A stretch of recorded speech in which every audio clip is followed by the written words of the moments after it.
All right, let's knock out another quick Q&A here.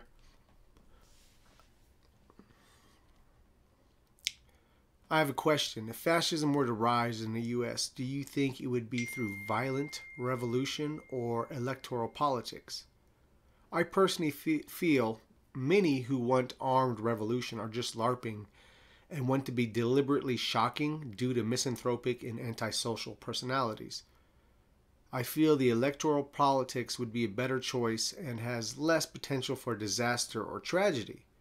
That being said, it seems to me that fascism puts a very strong emphasis on violence and ruthlessness due to Mussolini's revolutionary character.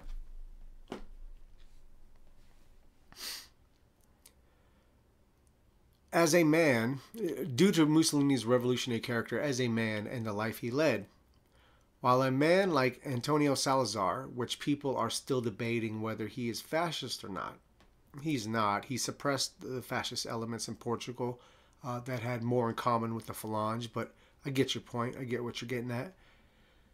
Had more of a reactionary character and just wanted the people to be good citizens in order to maintain law and order while trying to keep violence at least as a last resort. Fascism seems to be known by the masses as just violence and oppression, of course, because that's how it's perpetrated through the media and through public schools and all that. Yeah, of course. Perhaps it would be better not to reinforce that view. I guess a follow-up question would be, which of these two men do you like better and why? Well, Mussolini, of course, because he was an actual fascist. Salazar was not. Like I said, he suppressed the fascist organizations in Portugal who were more in line with the Falange. All right. As far as the question, well, I agree with what you're saying in your overall sentiment. And this is why I hold the position I do. I think the only way in America to gain power is through populist methods. There's no other way. And we've seen everyone do it. We've seen revolutionary cells try to do their thing. And, you know, they always end up dead or in jail or forgotten about. You can't go up against the apparatus of the government, the media, the police, and the military. You just can't. You can't be a fringe group and think you're going to do anything about that.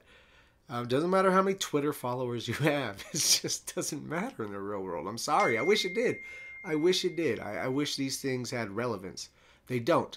You need to be a populist movement. Because why? Because the military and the police won't suppress a populist movement. In fact, they're more likely to join it. And that's what needs to happen. I think when these people get lost in their delusions of you know, revolutionary takeover, and they're training military tactics and all this shit in force, which is all good, continue to do that for sure, but thinking like there's a difference between training yourself just to be better and then actually thinking and kind of, I think it's inner cowardice of kicking the can down the road, thinking you're going to be part of some revolutionary war that'll just pop up, not of your doing, but just eventually pop up because things are going so bad. Well, you know, people 100 years ago believed that, and they died old, you know, waiting for those moments. So, yeah, I think that there's just no way around it. It has to be a populist type movement in this country.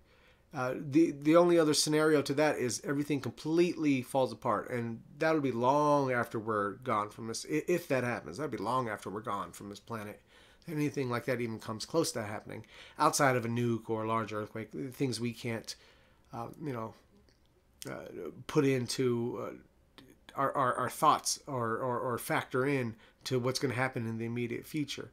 You know, outside of that, it needs to be populist. It needs to be populist. And we've seen this if we study the history of revolutionary politics, of guerrilla tactics in America. We see that. We see that. It has to be populist. It has to be populist.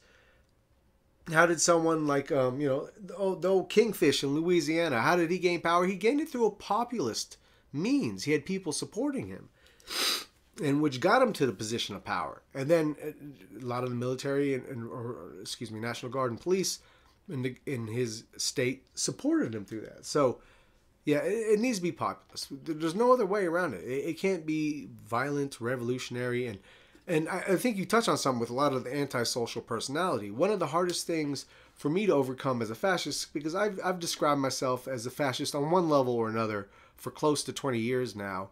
And I think during a lot of this time, I was a total misanthrope. I just didn't think highly of people.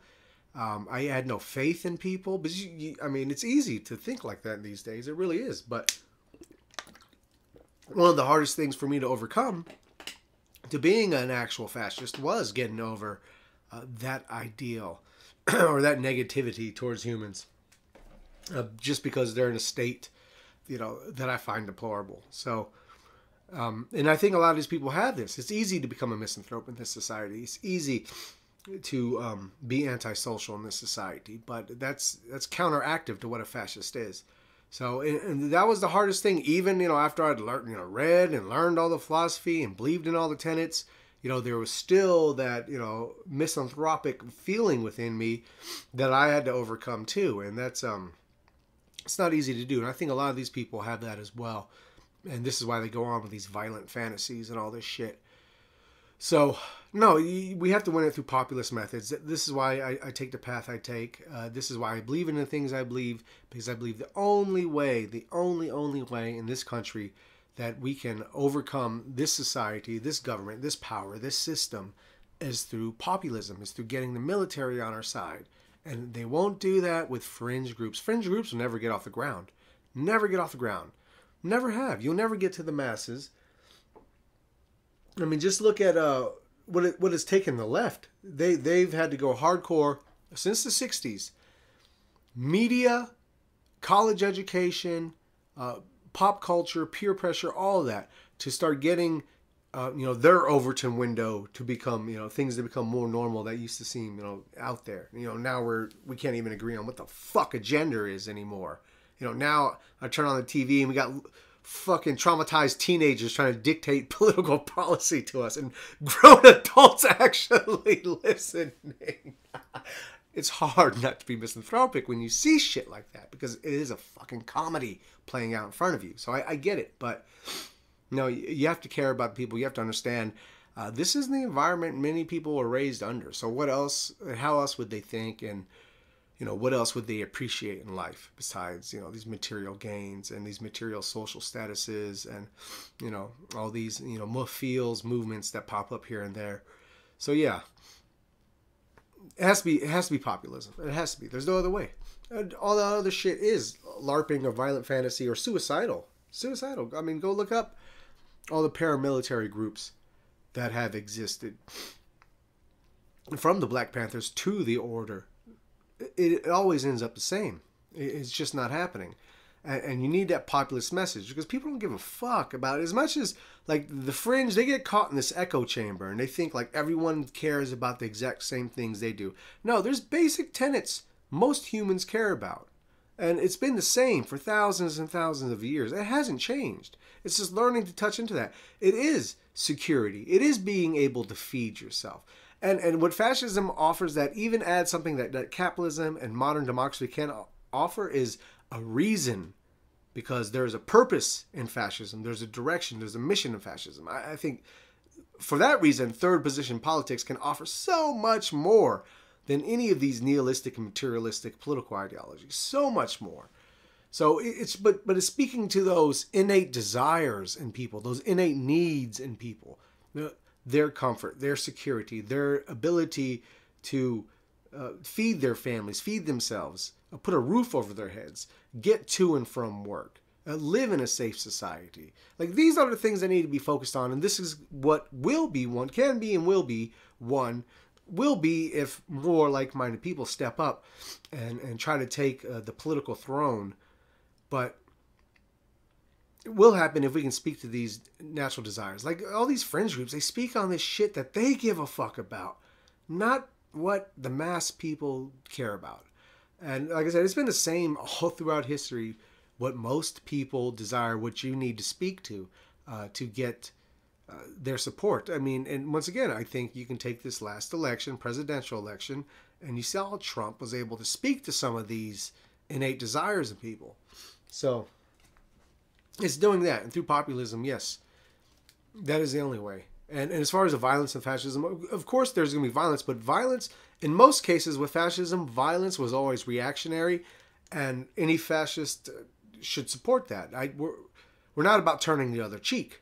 Okay, it's just not the case. If you strike someone, you're going to get hit back. I mean, it's just that simple. So, reactionary violence is virtuous violence, in my opinion, and in most fascists' opinion. So, that's and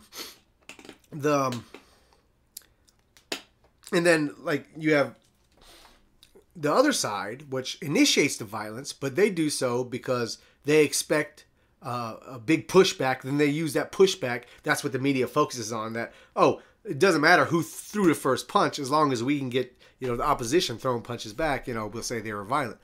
So it's like two different mentalities. They want to instigate the shit to get us to react, or to get their opponents to react. But at the same time, that's virtuous violence. How are you going to let yourself be assaulted? And that's how most of the violence went down. And even in Mussolini's time, when there was some aggressive violence, that was a norm for the streets. Communists were beating and killing fascists, and fascists were beating and killing communists. That's the type of society it was. But, once again, Mussolini did not gain control. Did any of these?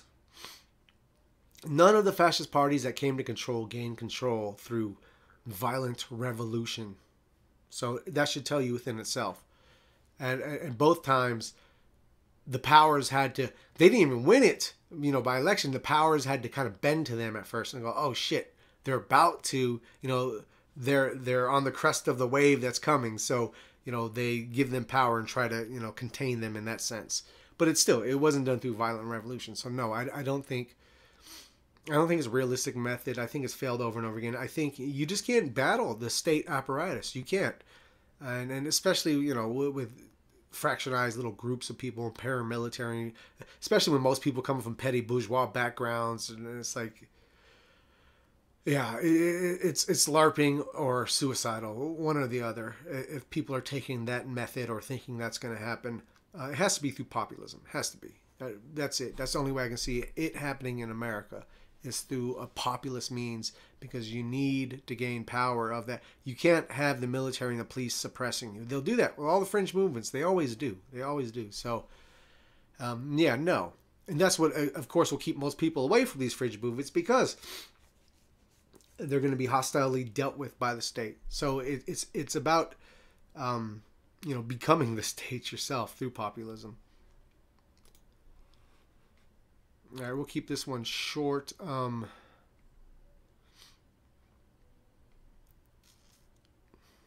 If fascism gained control of the U.S., what would stop us from being nuked to high heaven? Who can nuke us? Who can really nuke us? I would hope our technology is good enough to shoot down most nukes. The only country that would try to nuke us, I think, would be Israel. So, yeah, no, I don't think that's a threat. I'm more concerned about a dirty nuke, let off in America, be it false flag terrorism or anti-fascism, whatever that is. I'd be more concerned with that. But yeah, I think our military strength is strong enough to avoid that. And I also think the world would, once you're opening up the door to using nukes on people because they choose a certain government, it'd be hard to see how a lot of the world would sit with that. So yeah, I don't think that's a threat for us. I think that the more of the challenge is getting fascistic ideology to be promoted in mainstream. That's the bigger fight. I wouldn't be concerned about getting nuked by people who, are afraid that America's become fascist. So now, like Israel, they would lose a lot of their funding and support in the Middle East. So yeah, that'd be the only country I would be concerned with. But I would hope our technology is good enough to shoot down most of it and then wipe them out quickly after that. I would hope so, but I don't know. All right, we're going to keep that short. I just want to knock out a couple because, like I said, I'm heading out of town this weekend. And I figured I'd knock one out real quick while I had a few minutes open.